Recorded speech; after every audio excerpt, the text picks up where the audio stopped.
for my chairman neck here. A Procure Republic.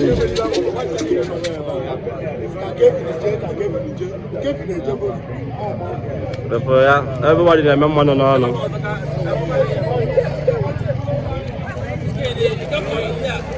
About time, yeah.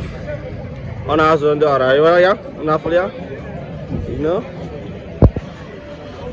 if we are.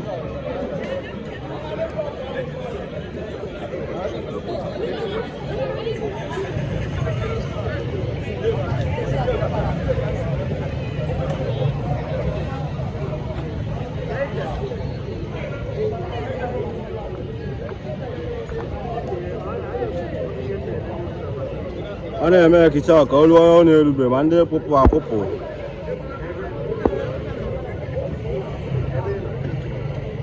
Oh, really, Bama?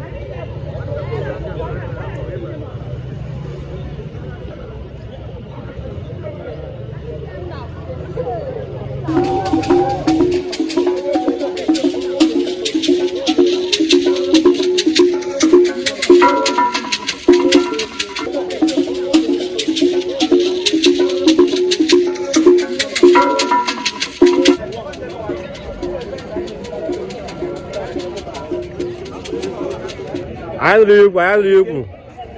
On 2nd January, oh, event at 8 p.m. At least 7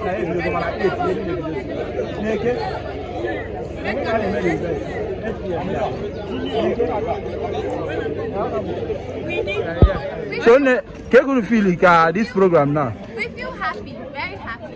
All right. We feel the program is nice. Okay. It was really nice. Okay. And we enjoyed ourselves so far.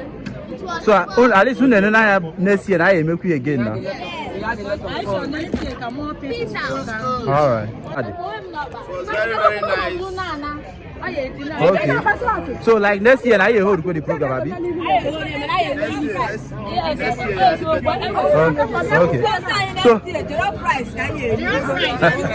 any of our sponsors, let's see. Jollof rice. This morning. Jollof rice.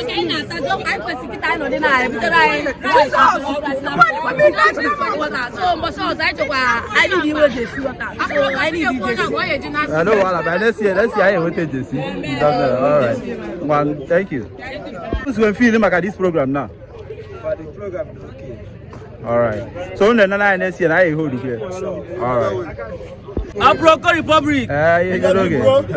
Take us for the program. All right. All the shouts. Good. Man, all right. Man, that one. Really, that one.